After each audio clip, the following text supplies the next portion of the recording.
Hey everyone, and welcome to this panel or this discussion with Kat Robinson. Kat Robinson is Arkansas's food historian and frequent traveler to restaurants and food destinations around the state.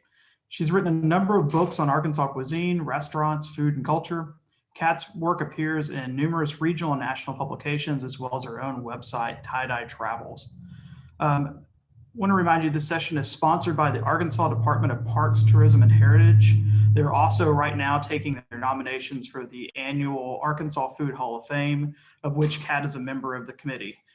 If you want to make nominations for Arkansas Food Hall of Fame, visit arkfoodhof.com. Welcome, Kat. Hi, it's great to be here today. How are you? Well, like many of our restaurateurs and people in the food community, I've been experiencing a bit of a rough year, like a lot of other people out there. But I'm very fortunate in that I'm able to share so many of the stories of our restaurants, both present and past, and to delve a bit more into Arkansas food culture right now. So fortunately, I've been very blessed. Yeah, so I know that we have a couple books here that you've been working on. You have the always fun 101 and 102 things to do to eat in Arkansas before you die, as well as just Arkansas food, the A to Z of eating in the natural state. But I hear you have a couple of things you're working on right now that are a little bit different that maybe aren't on our list. You want to talk about those? Sure. Whenever March 13th really changed everything for people that are in our food community. And whenever we first started hearing about the coronavirus and we didn't know how it would spread, I immediately curtailed my activities going out and about. I was scared knowing so many of my friends in the community were in those high risk categories. Now, I didn't know at the time whether or not, coming to a different area would bring something that I might bring in or something that was on surfaces on my car. So I immediately shut down my research and sharing of stories in the food community. In many ways, I was in a state of shock. This festival, which was originally intended to be in April, was one of 22 different appearances that I had set up in the public so that I could share some more of the gospel of Arkansas food. So it was a bit of a shock. And I took a couple of weeks to help my partner with his business. And then I tried to figure out what was the next step. What did I need to do to share the story of Arkansas food? And it turned out it came to this kitchen. Now, I will be honest, this is not my home kitchen. Currently, the floor is being torn up in my home kitchen. This is the kitchen at my mother's house, and it's a tiny space, but it offered me a chance to have a revelation, to start thinking about the stories I needed to share about our past. While I focused so hard on restaurant food over the years, talking about my own culinary roots and the roots of people who have for generations shared their good food, it was so important to me. So I started with cookbooks. I started with cookbooks like this one right here. This have a strange connection. This is Cornerstone Cookery. This was actually edited by my mother back in 1984 when she was president of the St. Vincent's Infirmary Employee Union. And it has so many of the recipes from my family that I'd never explored. I started thinking about what could I do to bring this sort of interest back in. And I saw so many of my friends start to cook. They, like me, had been so enamored with our restaurants and so busy with their lives that the foods that they would shoot would be the gorgeous dishes that they would be presented when they went to a restaurant. I saw my friends jump in and start baking bread. Everyone was baking bread for a while. But more so, I saw friends that were cooking for their families and they were cooking for other people and delivering. And they were just trying to sustain themselves and show some creativity and revive some flavor, because when we're cut off with everything else, our traditions and our flavors were really what was starting to stick with us. So 2 books that are coming up here in the next month feature this. One of them is 43 Tables, an internet community cooks during quarantine.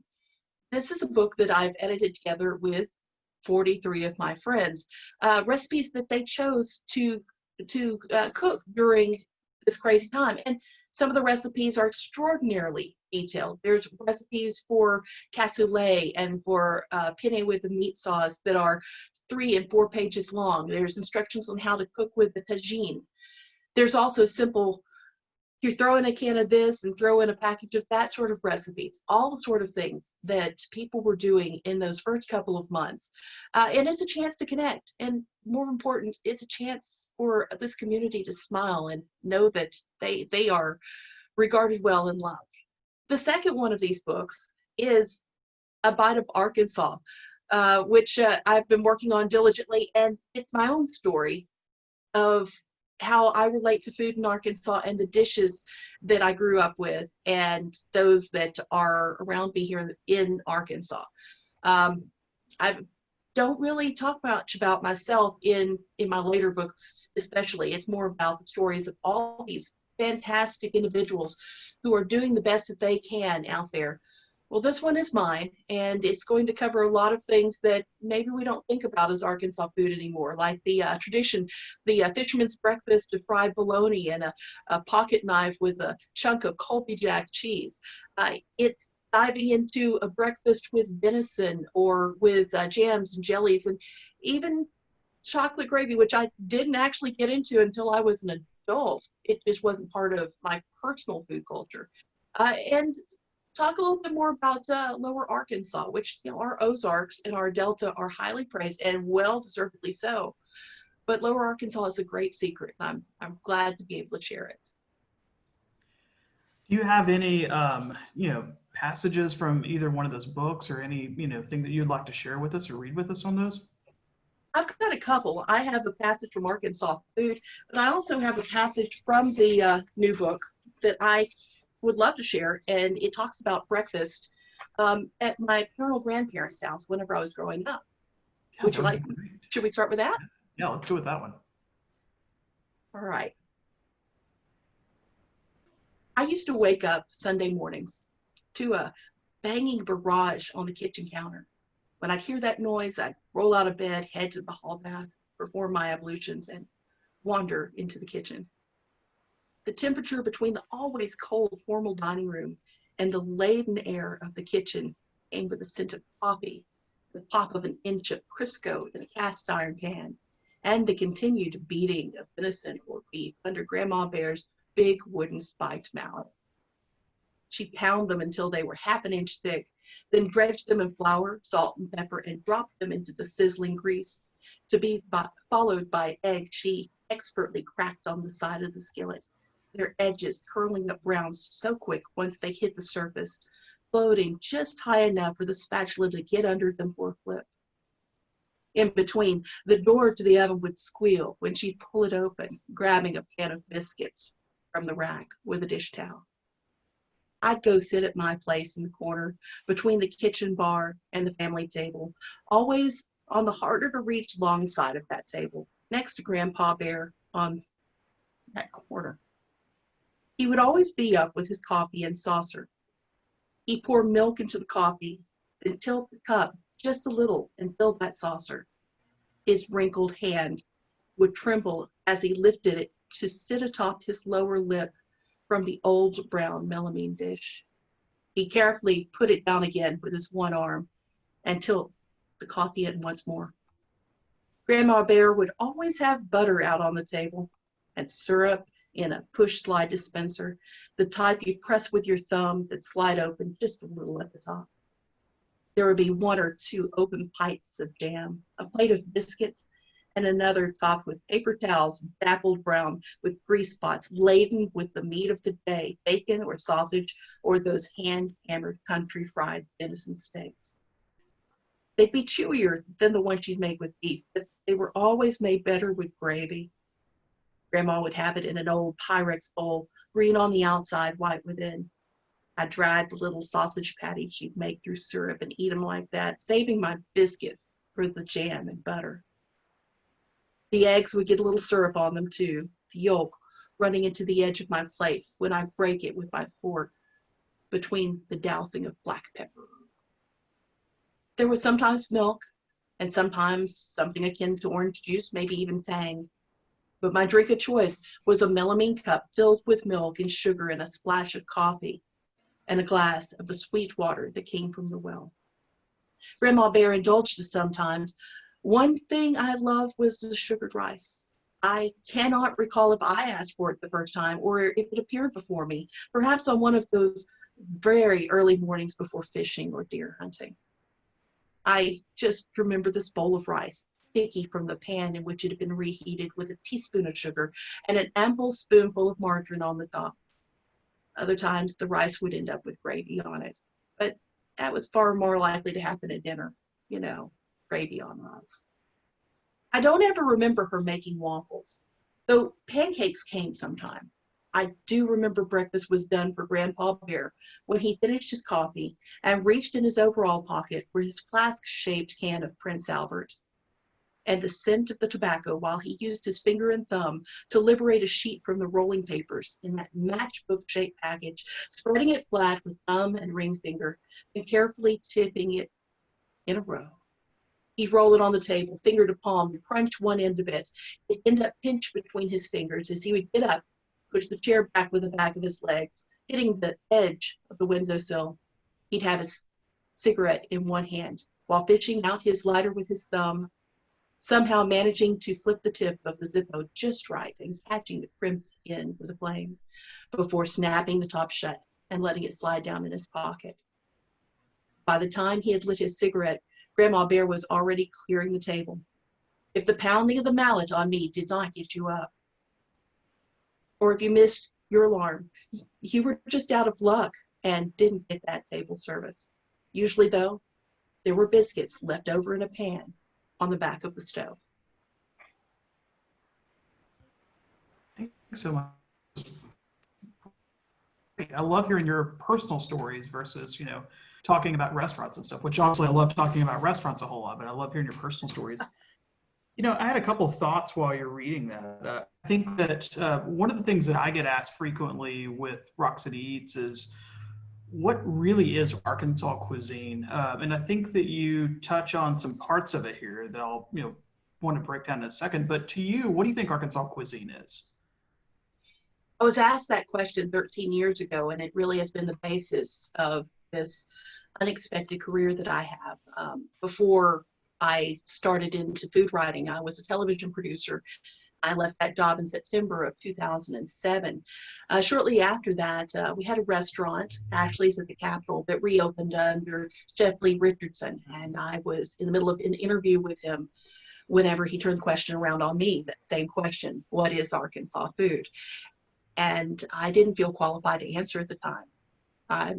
The first thing that came to mind was catfish, but it didn't feel like that was correct. And I said I'd get back to him. And that's what Arkansas food turned into. 12 years of researching all the things that we eat. And I never expected to be an inch thick book. And even since this came out, I found so many more stories to put in it. And perhaps there'll be a second Arkansas food to cover all of that. But Arkansas food is regional cuisine, and it's 5 or 6 different regions here in the state. While many classify us overall as Southern food, we're not quite Southern food. We add a lot more from our gardens here. We have a lot more influences from the different immigrants who came through and what's influencing us now. For instance, of course, fried chicken and spaghetti together are the dish of the Arkansas Ozarks, and you can find it at some of our oldest restaurants in the area, specifically the Venetian Inn and Mama Z's, both in Town. If you go out into the Arkansas Delta, you see a lot of different traditions. Of course, duck being huge, rice being huge. We are the world's largest rice. Let me correct that. Riceland Foods is the world's largest marketer and miller of rice, and Arkansas produces more rice than all other states in the United States together. When you talk about Lower Arkansas, we didn't hunt duck. We hunted deer, squirrel, even raccoon, and so a lot of wild game was in our food stakes. Restaurant cuisine has heavily affected that, particularly anywhere along the river valley or up in the Eureka Springs area, where tourists have been bringing money in to and been dining for decades. Going back to Murdy May, just taking and nailing her chicken dinner in an hour sign to the tree in front of her house, or the Old South restaurant in Russellville, where people came across as they drove across from the Memphis or Nashville area across Arkansas to meet Route 66 out in Oklahoma. So you get your Kansas City steaks, and you get your various types of salad dressings, and of course a whole lot of pie. So narrowing down to one specific dish was never going to be something we were going to do here in Arkansas. We have so much to enjoy, particularly if you're in Central Arkansas, cheese dip, which the joke is it can make or break a restaurant, because hey, everybody has cheese dip. I've seen cheese dip at Chinese restaurants. I've seen cheese dips at pubs. I've seen them at sandwich shops. Doesn't matter. This emulsion of cheese and spices has become sort of the calling card for the taste buds whenever you come to Little Rock. So it means a lot of different things. It's not just the festivals that we celebrate or our high-end restaurants. It's a cuisine of a people that is just now really discovering we do have a cuisine to celebrate. And by coming back to our kitchens, we're getting an opportunity to do that again in a very different way. I like that. I like that answer. You also mentioned, and you kind of mentioned in this past description, you talked about venison steaks, and we talked about duck, and we talked about a lot of the wild game in Arkansas. I mean, especially early on in Arkansas cuisine, it seemed like we had a big culture in that. And it seems like now we're starting to get back to some of that, especially with restaurants like Table 28 and South on Main and stuff. You want to talk a little bit about just the wild games influence in Arkansas? We got away from it for a while because there was natural push in our tourism division, particularly starting in the 1980s and on, to shun a bit of that hillbilly aesthetic that we were known for. Unfortunately, that's how we were looked at for a very long time. Arkansas was a back roads, a backwoods, off the beaten trail. We had carpetbaggers that came in during Reconstruction and left with our money, and even up until the 1990s, we owed debt from all the stuff that they had taken. But with Bill Clinton, of course, coming out and winning the presidency in 1992, we were suddenly on the stage. And not only were we having to account for who we were as just a people, but hey, what was it about us that made things tick? So you get this wild game, and people just kind of look at you like, okay, our most important political event that's around food is the Gillette Coon Supper, and it's coon. It's coon that is harvested by people who live in the area. There's a stand that they set up each year where you bring in your coon, and they give you, it's like somewhere between $1.50, $1.75 a pound for the raccoon, and then it's processed and it's served up at this 1,200 seat always sells out event that you'll have politicians coming from around the place. And of course, they suspect that, hey, wild game should be what we eat. But if you go out into our rural communities, you find so many families that still subsist on these proteins. If you go out to the Delta, it's hard to find a good place to hunt if you're not a member of one of the clubs out there. But duck hunting is big business out there. Look at Max Prairie Wings. So you have a lot of duck that comes there into Delta. In the Ozarks, in the western portion of the state, in the southern part of the state, venison's always been big. It used to be a mark of honor to see who came home with the first deer. I never managed that.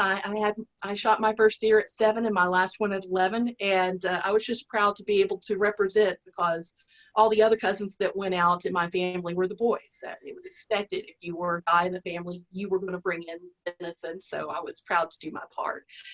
We're seeing a lot of return to that now, especially because now we have farmed venison. We have the availability of wild game proteins or changed game proteins such as rabbit. In fact, Pelfrey's up in Springdale is the largest producer of rabbit meat in the world, and very few people even realize this. So wild game is something that we can lay claim to, not only from what was here whenever folks like me, immigrants came into the state, but it's something that it speaks to the soil. It speaks to where we are. Um, turn off the beaten path, which is kind of how I, tend to associate with you, and which what I love about you. Whereas, with Rock City Eats, we stick to the city metropolitan areas, whereas you're no stranger to, getting out and getting as far away as anybody can possibly go. Talk to me about, what are some of the places you visited that are some of the hardest to get to and some of the most remote? Because I think that's fun. Well, far away is it's a relative term, and to these people who run these eateries that are away from our urban areas, it's to them it's not far away at all. It's home, it's next door. Some of the more interesting places that I've encountered the past couple of years is the Catawba Cafe, which is a one-man show. I know many of our viewers today may know about the OR General Store, which is the oldest general store in the state, and its reputation with the Isel family, that you can't get a cell phone signal out there, but they do offer free Wi-Fi, which is great. But if you go past them and you go 4 more miles down the road to where it turns to gravel, there's this small restaurant. It's a 4-top restaurant, and Randall, who runs the place, doesn't ever hand out menus anymore. He thinks it's wasteful. He puts it up on a TV screen, and it's whatever he feels like eating. But he always smokes some beef and pork during the week before, and he always has a magnificent selection of pies that he makes himself. One man, and he's still managing to hold on even during this pandemic. I also love all these great eateries out in the Delta that seem to be so far away, but man, word gets out and everybody's there. Taylor's Grocery, which is now Taylor's Steakhouse outside of Dumas, is one of those. Probably, now I won't say it's the absolute best steak in the state, but I will say so far it's got my vote. And it's just a family. It's the second generation that decided to go from the little grocery store and liquor store they had there. They connected to 2 buildings, and the son and his wife, he used to work at a duck hunting lodge, and he took his expertise. Now they're doing amazing 28-day age stays. And yes, they're still holding on. They've managed to socially distance their tables. You have the tamale factory, which George Eldridge was trying to find some way or another to supply the tamales that came into Doe's Eat Place in downtown Little Rock. And after having one tamale factory burn down and another one go out of business, he's like, I have space in my horse barn. I hired one of the women who'd made his tamales before, and she set up and started making tamales Tuesday, Wednesdays, and Thursdays. And people said, well, George, why don't you just have people come out there to your farm? And so, yes, tamale factory in a horse barn outside of Augusta, Arkansas, one place that you're not going to know where you're going to go till you get there. I try in my books to provide all the addresses and phone numbers for these places because, well, I mean, sometimes you do need directions. Sometimes the GPS fails you. Sometimes Google doesn't have that right address. But it's turned into a very useful tool now that we have the pandemic, now that we have individuals that don't want to dine inside. We have reduced dining room sizes, and we have restaurants that can't because of the way that building was constructed. They just do not have the space to allow people in. So especially with 101 and 102, I'm glad to say these are great books to pick up. They're divided by region, and you can just pick up a book and there's the phone number. So while you're in the area, you call them and say, hey, are you open? When are you open? Do you do takeout? And they can give you those answers because they want your business and they disturb your business. They need your business right now. We are, it's been said so many times, but it bears repeating. We're all in this together. And if we don't support our local restaurants, they're not going to make it. Yeah, I agree. And I mean, of course, that's something that I care a lot about with local restaurants. I was on a session or on a different discussion about a week ago, and it was about, how local restaurants are faring and doing the numbers on it and looking at it, whereas you look at some place like New York and they're looking at somewhere between 75 to 80% close rates. We're sitting around 10 to 15%. So restaurants in Arkansas seem to be faring better than some of the major cities. I know my answer, but why do you think that is? it's saturation, and it's community. In New York, there's always been tons of restaurants, but New York not only is the largest city in the United States, it also has a huge, huge tourism business, and culinary tourism up there is a big deal. Well, we don't have people going up there to go and eat in a fine dining restaurant now. And there's lack of space to go into a hole in the wall that many that are up there in New York City. In Little Rock, we're lucky enough to be a bit more spaced out. We do have some restaurants that can't. There's no way to be able to open the way that they have been before. But there's an awareness that Rock City Eats has done a good job of pushing out there, and the food community in general, about how we absolutely have to support these restaurants. We're already losing them. At the beginning of the pandemic, Brown's Country Store and Restaurant up and decided there's no way we can do this, and they retired and shut down. It looks like we have now lost Frankie's Cafeteria, which was the oldest cafeteria in the state. Some of these restaurants aren't coming back. Some are on pause trying to get their stuff together and make things right. Some have actually used it to their benefit. Black Angus restaurant in particular, which should open any day now, was originally scheduled to reopen in June. I dined there. It was the last place I dined before everything shut down. And it has been heartening to see they're still pressing on to create the most perfect restaurant that they can and make it so that people can come back and they can enjoy what they have to offer.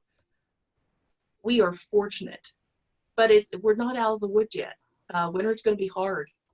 Winter's going to be really hard, especially with the loans that many of our restaurants sought out and received.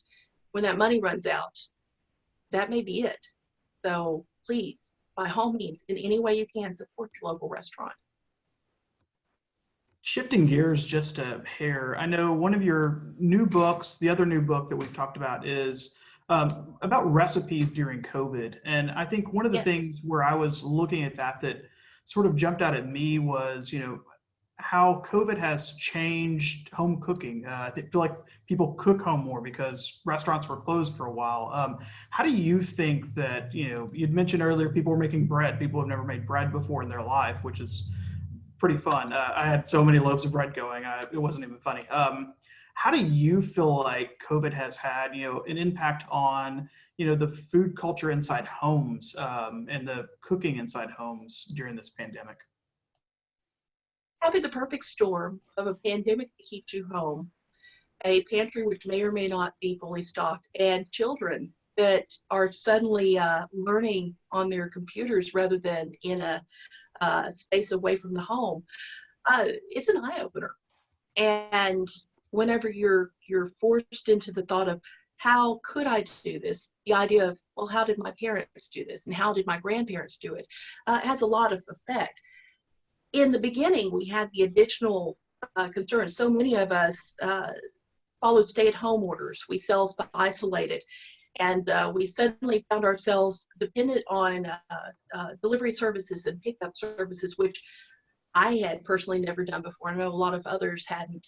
We overloaded our Kroger pickup several times, and so many items went, you couldn't find them. For instance, I couldn't find English peas for 3 months. I couldn't get them in pickup. I couldn't find them out with people that I knew in the community. They just disappeared. So we got back to a point of using what we can and using what was available. People went to the internet and did some research. They also picked up books and those old community cookbooks that might have on the shelf from, anything from the junior league to way back to that old country church that your grandparents went to, and stuff that was typed out and put through a mimeograph machine. And was a chance to open up these books and go, hey, what can we do out of this? What can we do? Because the kids got bored. There's only so many chicken nuggets you can feed a child, at least my child. Parents get bored. We have a satiation issue where we want to have something different. So that's one of the reasons why so many different restaurants succeed. So we learned something. We educated ourselves and we created new routines. Having the opportunity to spend 3 or 4 hours to create a family feast rather than just throwing something in the microwave really has changed the way that we feel and think about food. It is a small blessing in a really terrible time. I want to open this up for questions here in a little bit, and I've got a few more to ask you as well. But real quick, I know that you said that you had another passage that you were, thinking about reading. Do you want to share that one with us? Sure. Now this one is on blackberries, which this is from Arkansas Food. The book is set up alphabetically and has lots of different listings. It's got more than 130 different recipes. But when it came to blackberries, it was one of those passages I wanted to share because blackberry picking is an annual part of my life, and I think it is for many other people. Here it is, the listing for blackberries.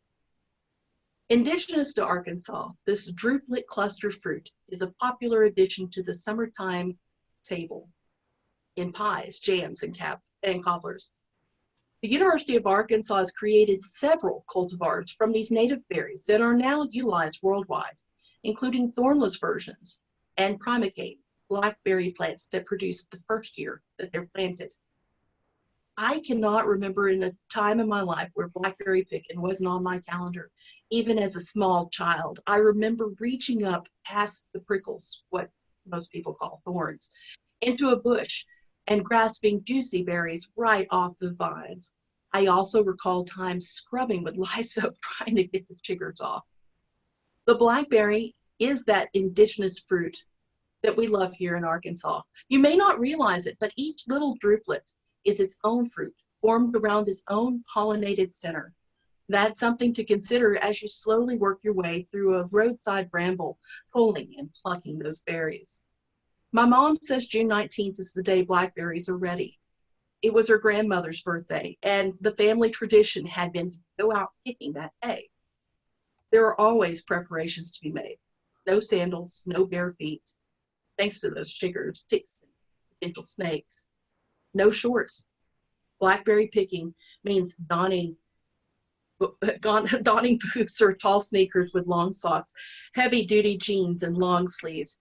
Even the most careful picker is bound to get scratches, but bug spray all over and tucked in pants legs at least minimize the tick potential. My friend Leif often invites us up to his family's land near Allred, where the blackberry vines climb bushes and trees to make a tangled mess.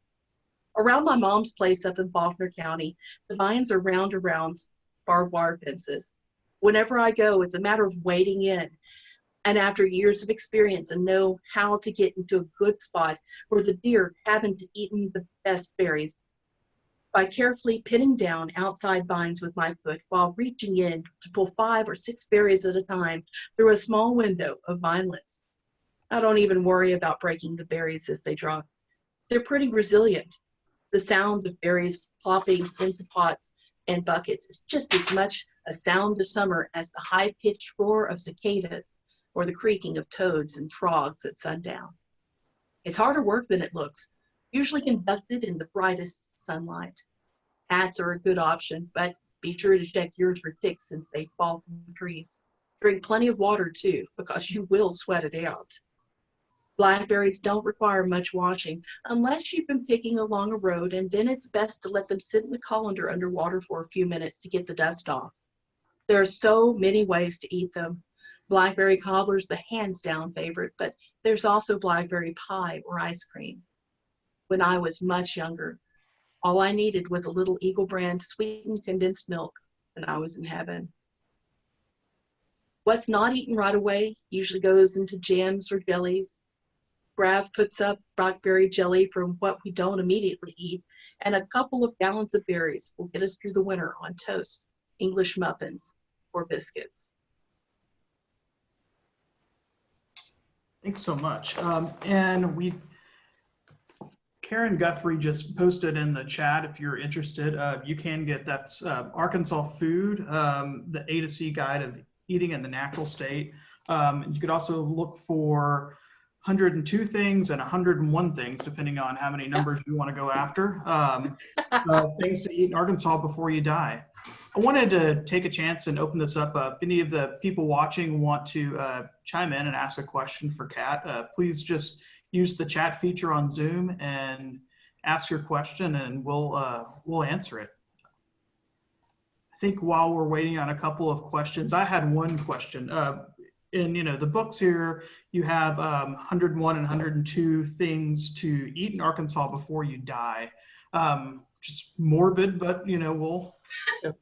But along that line, if you had to pick one single last meal to eat from, maybe one of your books or even a place you haven't covered yet, what would it be? Chicken tikka korma at Star of India right here in Little Rock. A lot of people ask me what's the best, and I kind of hedge on that because, something new can happen any day. But when it comes to my favorites, that is my favorite dish at any Arkansas restaurant. I love Sammy and his family, and I have been, we even had my daughter's baby shower there, which totally confounded my mother and my mother-in-law. But yes, that dish, that is my comfort food. Your comfort food. That is awesome. Have you, along the lines, since we're talking about Indian food, there's a little truck stop right as you exit off of At Dyer. what we're talking about, don't you? Yes. Yes. This is Indian food. Have you been there before? I have. They have extraordinary lamb samosas. And even whenever I'm not traveling, when my partner, Grav Weldon, is going to Fort Smith to visit his family, it's an expected stop on the way home to pick up a pair of lamb samosas. They're nice or spicy. They make them themselves. They have so much meat in them. It's just it's phenomenal.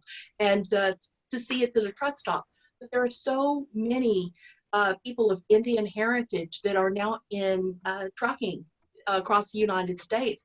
It's nice for them to get their own home-cooked meal that's not a burger or fried eggs or something else American. It's become a very popular stop.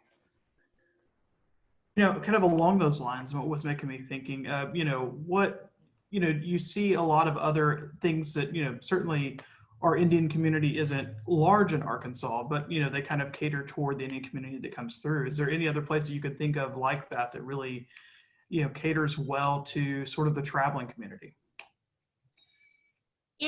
There's not many. There's not many as far as the truckers go, because we don't have a lot of ethnic representation in our truck stops. And whenever you have a large load, you have an 18-wheeler, you've got a 72-foot trailer, it limits what you can have. And that's one of the reasons why that particular spot is so special. But we are seeing so many, or at least until the pandemic started to pull us down, quite a few roadside stops that are intentionally building restaurants that cater to that. Of course, Hillbilly Hideout up in Ozark at exit 35 immediately comes to mind. Famous for their pies now, but a 24-hour restaurant that offers quite a few dishes. But that's the thing. Road food is something that they pick up on that so many of these other ones do. And that's one of the reasons why the Dyer truck stop is so important. And I'm really hoping to see more of those facilities along the way. I think we have a great potential to offer far more than steaks and burgers and breakfast fare to those that are on our major thoroughfares. Sally Goss asked, what's your favorite restaurant to go to locally? I think you touched on Star of India, but it may be, that may be a dish. Star of India it probably is my favorite restaurant. I have favorite dishes from a lot of different places. For instance, the garden salad or garden sandwich that they offer at Jimmy's Serious Sandwiches. I mean, it's so good. He put the recipe on the wall, but people still come and get this particular sandwich that happened to win the national sandwich competition back in 1982. And it's worth it. I mean, just to manage not have to do the labor yourself is absolutely worth it. I'm also a big fan of the Big Boy over at Terry Lynn's Barbecue, one of our other great local places that people from outside of Little Rock really don't know much about. I love Lindsay's Barbecue over in North Little Rock, and I could go on for a long time like this. In many ways, they're all my favorites, and I kind of justify that. I love the fact we have such an amazing and diverse community, and it's been weird not being able to just go out and have that particular type of teppanyaki I want some night, or some spetzel. Now I'm just thinking of myself if I'm not able to go and pick it up. So yeah, that's a hard question. Kind of along that lines, is there any type of restaurant or type of cuisine you wish we had here in Little Rock or Central Arkansas? Well, quite a few. I would love to see a true Southwestern restaurant come through. I mean, we know we have Arc-Mex, we have Tex-Mex, but having a place that offers a true Indian fry bread taco would just be out of this world. I also miss having a really good, cheap, local Chicago restaurant. We used to have Lynn Chicago Foods. Now, I miss having a great place to go and get an Italian beef, because the few places I've had it in Arkansas, different restaurants, seems like they're there and they're gone. It's hard for me to imagine that we can't support that right now. I would love to see an Ethiopian restaurant. There's a great one that's over Abyssinia over in Memphis. And people think because of all of those terrible commercials that made you cry back in the 80s and 90s about how kids were starving in Ethiopia, people just assume that Ethiopia does not have a native cuisine, and it's phenomenal. It's absolutely phenomenal. So I'd love to see some more representation of different parts of the world. Right. We had another question then. Is there a food that's native only to Arkansas that you can think of? That's a hard one. Nothing comes to mind because as far as indigenous foods, no. I mean, while pecans, blueberries, gourds, they're all indigenous. They're also represented in different parts of the Midwest and the South. Even muscadines, North Carolina is known for also having muscadines. Now, when it comes to individual food dishes, we do. In particular, one that I'm going to be sharing a lot more about is the tom olive, which is a creation of the Atkins pickle plant back in the 1960s. It is an immature tomato that is pickled like a pickle, and it looks like an olive. And a lot of people in Arkansas don't know that this comes from Arkansas, but it's become very popular in New York and was actually part of Kettle One Vodka's special promotion they were doing at the end of the year. This was supposed to have been the year of the tom olive whenever you come to hard drinks in the United States. So get the word out about that. Yeah, I was thinking about maybe pawpaws or black apples. I know that, there are other areas though that do grow those as well, but they're kind of regional. Pawpaws are also found in southern Missouri and eastern Oklahoma. There are some that may be in Texas. Pawpaws are very unusual fruits. In fact, there's only one supplier that I know of that has them here locally, and that's Sue Gray up in Searcy County. But it's one of those, you've got to know where to get some. It's a very citrusy banana sort of flavor, and some say it's an acquired flavor. But like our black apples, there are now black apple growers in California. They're appearing on the menus at high-end restaurants out there as a delicacy. And I'm just thinking, we used to take our fishing poles at the end of the year and beat the black apples out of the trees so that we could store them. So it's a bit of an eye-opener. But yeah, you can find most of the things that we grow here somewhere else now. But indigenous, black apple is actually not an indigenous apple. It's a cultivated apple. But yeah, it does come from here in Arkansas. There's a lot of cultivars that come from here, from the University of Arkansas Fruit Station up in Lamar, close to Clarksville. They have more than 40 different cultivars that are being used commercially, including the cotton candy grapes that people are just raving on in stores right now. You had mentioned earlier about how, with COVID, you sort of shifted your book writing schedule to, look at more recipes and more home eating. Were there a couple of books you had in mind that you kind of have put on the shelf for writing later that we might see coming down the road from you? I was actually starting to compile a book on catfish in Arkansas. While the capital of catfish is in Belzoni, Mississippi, it's part of our cultural fabric here. the Friday night catfish dinner has become so ingrained in us that there are restaurants that pop up in barns out in the Delta during the off-harvest months. There's fish fries for all sorts of fundraisers. We actually have our own condiment that we use for catfish that most folks outside of Arkansas don't, being the green tomato pickle, or as we call it, green tomato relish, that takes the place of tartar sauce in meals that we share here. I wanted to dive deeper into that, and I have quite a bit written already, but part of that was going to these different gatherings and talking with people and shooting what was going on. And when everything shut down, it had to be backburnered. The other one that I'd hope to be talking about right now would be a book on cheese dip. A friend of mine, Nick Rogers, put out a documentary on cheese dip here back in 2010. And boy, it got everybody's attention. I wanted to build on what he had created with this documentary with his support, and not only create a guide like one of my books, Another Slice of Arkansas Pie, which talks about all the places to get cheese dip in Arkansas for this one. But I also wanted to share all sorts of different recipes. And in fact, in the book coming out here in a week and a half, 43 Tables, one of my contributions is that Mexico Chiquito style cheese dip that was passed to me by a person who doesn't want to be named, but is an important member of our Arkansas food community, and confirmed by a couple of people. It's not the perfect recipe, but it is so close that if you dined at Mexico Chiquito before 2005, you'll have your Anton Ego moment, like in Ratatouille, going, oh, I remember that. That was amazing. So those books, though, there will be time for them. There will be time. Eventually, there will be a vaccine. Eventually, we will get back to whatever our new normal is going to be, and it will be time to pursue those again.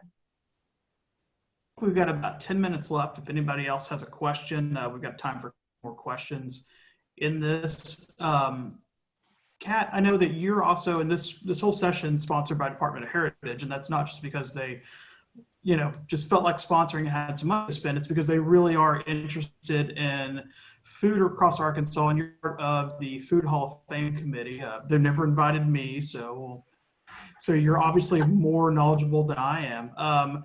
You'd kind of mentioned some festivals. I know that's one of the big ones, one of the big categories is festivals across the state. What's one category what's one festival that, COVID aside, that you don't ever want to miss every year, that you personally make sure that you try to attend? Probably going to be the Cave City Watermelon Festival. And it's not just because the watermelons are phenomenal. It's everybody is welcome. It feels like just walking in to a big old family reunion. And you have people that are up on the stage and they're performing folk music or country music or even pop. You have everybody who wants to dine out on the lawn with their lawn chairs, their blankets, the kids are playing. They have a watermelon toss and all sorts of other games. There's a antique car show that's going on. It's very relaxed, completely free. And then at 4 o'clock in the afternoon on that day, there's a white truck, a big box truck, and they'll roll it up, and growers from that particular area, all those with little stickers that they put on the watermelons, they've donated watermelons, and all these watermelons are nice and ice cold, and they toss them down to the growers who take machetes and just cut them up and hand out, and it's as much watermelon as you can eat. And there comes this calm over it. I mean, you'll have a line a block long of people who want the watermelon. It's very peaceful. People go and they eat and they spit their seeds in the grass. I'm surprised they don't have watermelons growing out there. And it's just beautiful. It's absolutely beautiful. There's so many other festivals that have different elements to them that I adore, but that's one I keep going back there. I feel like it's home, and I've never lived in or near Cave City, Arkansas, but I always try to make a point to be around there that time of year. One other question sort of along the same lines, and that is, kind of what Arkansas Food Festival would you like to create for maybe a food or, region that you feel is kind of underrepresented? Strangely enough, that's already happened. Last year, we created and had the very first Arkansas Pie Festival up in Cherokee Village, Arkansas. Now, Cherokee Village is about 4,000 people, about the same population of year-round of Eureka Springs. Eureka Springs has more than 100 restaurants. Cherokee Village has 2. But it's in the middle of a growing area, the Spring River area, and we wanted to create a festival that both celebrated one of our great dishes, which I guess for me, pie would just be expected, and to bring people in. It supports the Spring River Innovation Hub. We had to cancel this year. I mean, it was right at the beginning of the pandemic, but last year we were expecting about 300 people. We got 750. There was definitely an interest in it. I'd like to see it again. It's the second festival that I've been involved in the creation of. I was one of the 6 women that put together the very first Arkansas Cornbread Festival right here in Little Rock. There's other aspects that we can certainly dive into. We could create festivals all day long. I would love to see that. I love to bring people out to the communities and celebrate foods in this way. We just have to be patient, because eventually the pandemic will subside and we can get back out to being our good selves. And someone else did mention that, things like the Greek Food Festival, Camp Aldergate's Fish Fry, a lot of those festivals still are going on. They're just going to be, kind Very of different. remote and, drive through and pick up. So that is a good thing. Some of this is going on.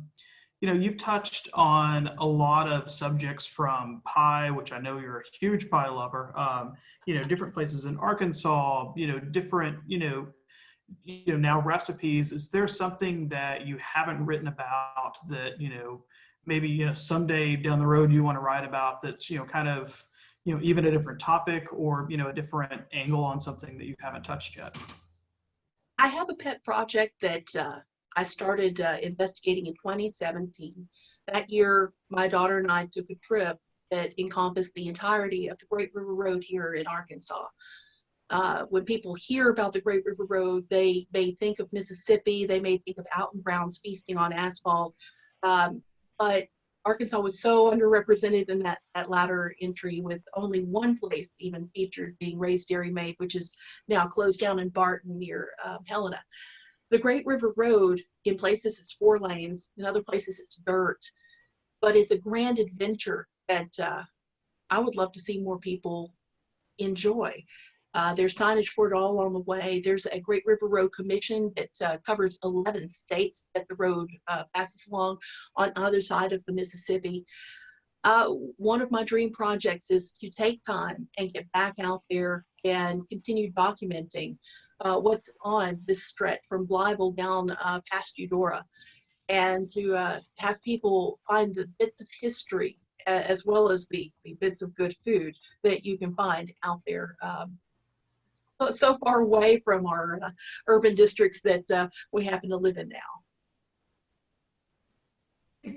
My final question to you, and we both do this a lot. We both kind of do this for a living. I know you've been on TV, you've done radio, you've done, writing online, writing in books. Kind of for you, what's, money aside, because we all know that, sometimes, money drives certain projects and you got to make revenue somewhere.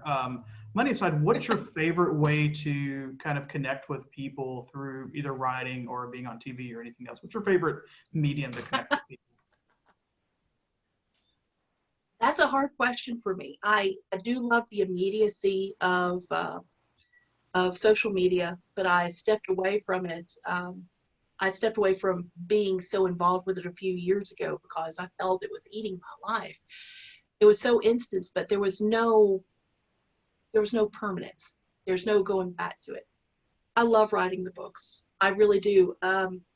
The format of 101 and 102, while a lot of fun and a great way for me to share the photography skills that I've developed over the years, don't really feed into the long form story writing that I'd like to do. The upcoming Bite of Arkansas I'll dabble a bit into that. It's Oh, it's a cookbook, but it's also a memoir in many ways. But I prefer the written form over to the broadcast form.